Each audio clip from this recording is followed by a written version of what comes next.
نحمده ونصلي على رسوله الكريم أما بعد فأعوذ بالله من الشيطان الرجيم بسم الله الرحمن الرحيم يا أيها الذين آمنوا اتقوا الله وقولوا قولا سديدا يصلح لكم أعمالكم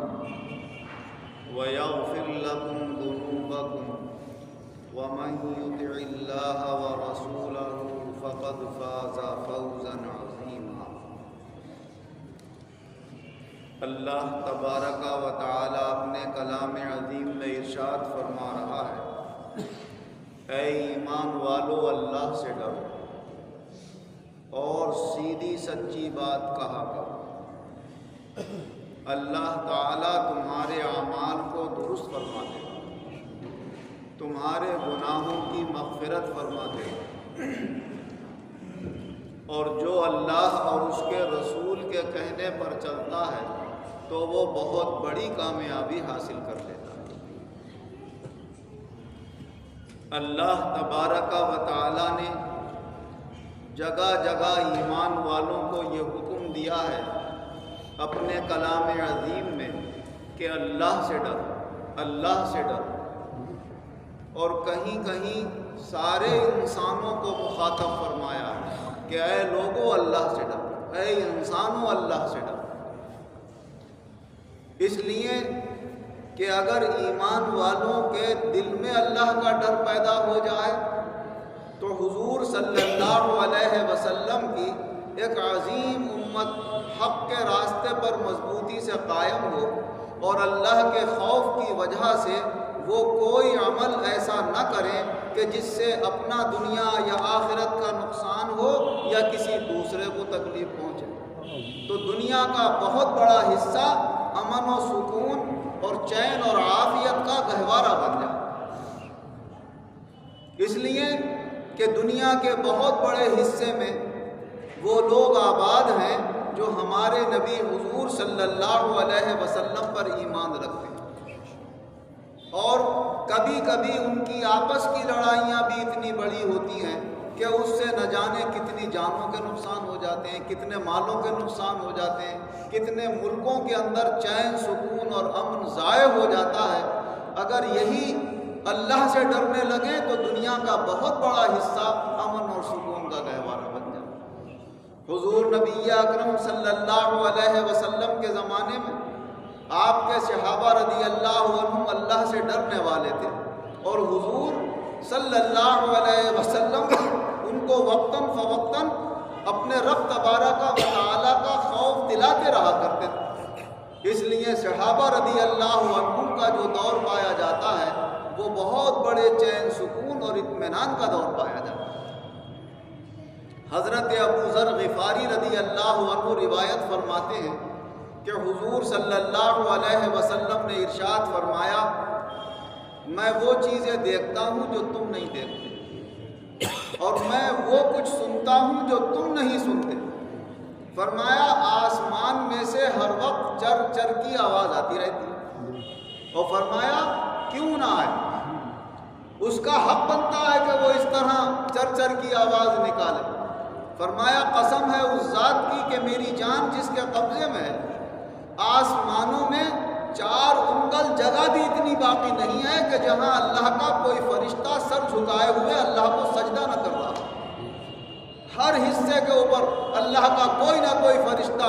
اپنا سر جھکائے ہوئے ہے اور اللہ کے سامنے سجدہ رہتا ہے۔ اور پھر فرمایا کہ خدا کی قسم میں وہ باتیں بھی جانتا ہوں جو تم نہیں جانتے، اور اگر تم جان لو وہ باتیں جن کا مجھے علم ہے تو پھر ہنسو گے بہت کم، رو گے بہت کم۔ اور فرمایا بستروں میں اپنی بیویوں سے لذت حاصل کرنا بھول جاؤ، سب کچھ چھوڑ چھاڑ کے کوشش کرو گے جنگلوں میں چلے جائیں، پہاڑیوں میں چلے جائیں، بس خدا کے قریب رہیں، ہم ہوں اور خدا ہو اور بیچ میں کوئی نہ ہو۔ فرمایا یہ تمہارا حال ہو جائے گا۔ اور واقعی اگر کسی کو وہ معرفت حاصل ہو جائے اور وہ علم ہو جائے اور اس علم کی کچھ جھلک مل جائے جو اللہ نے اپنے رسول صلی اللہ علیہ وسلم کو معرفت عطا فرمائی، علم عطا فرمایا، آپ کی برکت سے اگر اس میں یہ معرفت کا نور پیدا ہو جاتا ہے تو اس کا یہ حال ہو بھی جاتا ہے، اور یا پھر وہ کوشش کرے گا کہ میرا یہ حال ہو جائے، اپنا آرام بھول جاتا ہے۔ حضور صلی اللہ علیہ وسلم اپنی زوجہ مطہرہ حضرت عائشہ صدیقہ رضی اللہ عنہا کم عمر بھی ہیں، خوبصورت بھی ہیں، ان کے پاس آپ رات کو آرام بھی فرما رہے ہیں، اچانک حضرت عائشہ رضی اللہ عنہا بستر ٹٹولتی ہیں تو حضور صلی اللہ علیہ وسلم بستر سے غائب، گھبرا کے اٹھتی ہیں، ادھر ادھر دیکھتی ہیں، تو جب ہاتھ پڑتا ہے تو دیکھا کہ حضور صلی اللہ علیہ وسلم سجدے کی حالت میں ہیں اور اللہ سے مغفرت مانگ رہے ہیں، اے اللہ مغفرت فرما، اے اللہ مغفرت فرما۔ تو نیند نہیں آتی، سکون نہیں ملتا، کیوں؟ سکون تو وہاں ملے گا جا کر جو اللہ کی نعمتیں اللہ نے انہیں دکھا دی۔ حضور صلی اللہ علیہ وسلم ارشاد فرماتے ہیں کہ کتنے عجیب و غریب ہیں وہ لوگ جو دوزخ کے بارے میں جان کر بھی سو رہے ہیں اور اس سے بھاگنے کی کوشش نہیں کرتے۔ کتنے عجیب و غریب ہیں وہ لوگ کہ جو جنت کی نعمتوں کو جان لیتے ہیں اور پھر بھی ان کو حاصل کرنے سے سو رہے ہیں اور ان کو حاصل کرنے کی کوشش نہیں کرتے۔ تو کیا تھا؟ رسول اکرم صلی اللہ علیہ وسلم نے اپنی مبارک آنکھوں سے جنت کا بھی نظارہ فرما لیا تھا اور دوزخ کا بھی نظارہ فرما لیا۔ حضور صلی اللہ علیہ وسلم ارشاد فرماتے ہیں کہ ایک دن میرے سامنے دوزخ کر دی گئی اور دوزخ کے اندر کے نظارے مجھے دکھائے گئے، تو میں نے یہ دیکھا کہ بنی اسرائیل، جنہیں اسرائیل کہتے ہیں، یہ یہودی کا ان میں کی پہلے زمانے کی ایک عورت کو میں نے دوزخ میں دیکھا، اور مجھے بتایا گیا یہ وہ عورت ہے کہ جس نے اپنے گھر میں بلی کو باندھ کے ڈال دیا تھا اور اس کو چھوڑتی نہیں تھی اور نہ کچھ کھانے پینے کو دیتی تھی، یہاں تک کہ وہ بھوک سے تڑپ تڑپ کے مر گئی۔ تو اللہ کو اپنی ہر مخلوق پیاری ہے، اسے بلی بھی پیاری ہے، اسے کتا بھی پیارا ہے، اسے ہر جانور بھی پیارا ہے، اسے انسان بھی پیارا ہے۔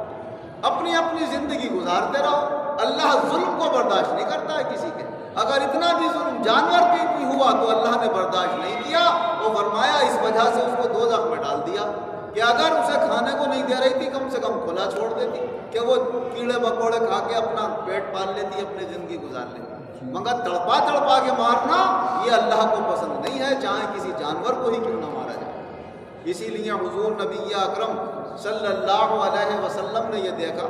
کہ زمانہ جاہلیت میں لوگ جانور کو کھڑا کر دیتے اور اس کو تیروں سے نشانہ بناتے، برچھا پھینک کر نشانہ بنا رہے ہیں، وہ بندھا ہوا ہے، تڑپ رہا ہے۔ ارے فرمایا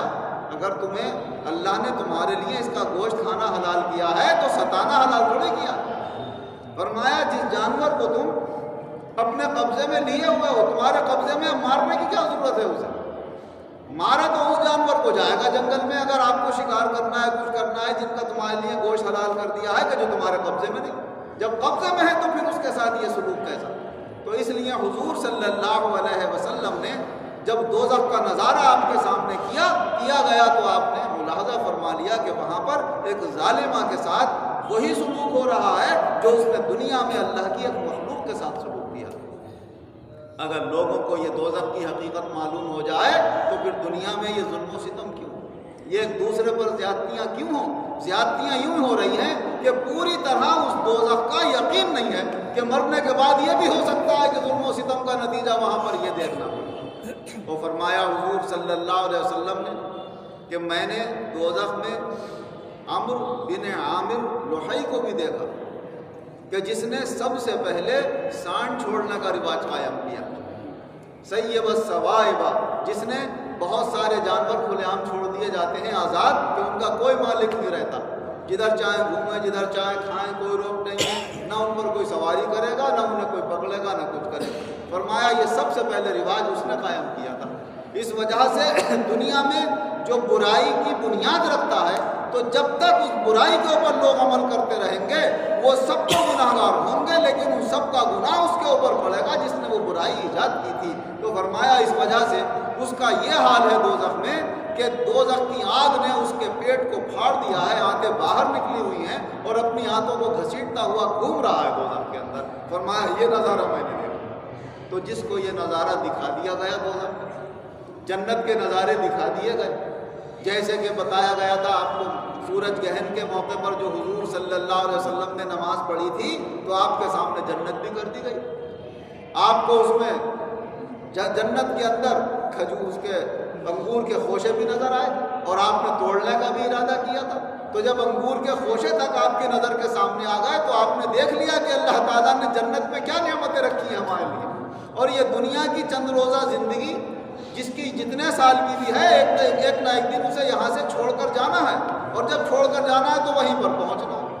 اگر اس نے ظلم و زیادتی کے ساتھ زندگی گزاری ہے تو دوزخ ٹھکانا ہے، اور اگر امن و سکون اور عافیت کے ساتھ اللہ اور اس کے رسول کے حکم کے مطابق زندگی گزاری ہے تو پھر جنت کی نعمتیں ہیں اس کے لیے۔ یہ بات بندہ جب ہی اختیار کرنے کے لیے کوشش کر سکتا ہے کہ جب ان باتوں کا اسے پورا علم ہو جائے، پوری معرفت حاصل ہو جائے اور اللہ اور اس کے رسول کے فرمان پر پورا بھروسہ اور یقین ہو جائے۔ اللہ تبارک و تعالی ہمارے یقین کو اور زیادہ پختہ اور کامل فرمائے، اللہ اور اس کے رسول پر ہمارا کامل ایمان رہے، اللہ کا خوف ہمارے دلوں میں قائم رہے، ظلم و ستم سے اللہ ہمیں باز رکھے، دوزخ سے ہمیں نجات عطا فرمائے اور جنت میں اپنی اپنی رحمت سے جگہ عطا فرمائے۔ آمین وآخر دعوانا ان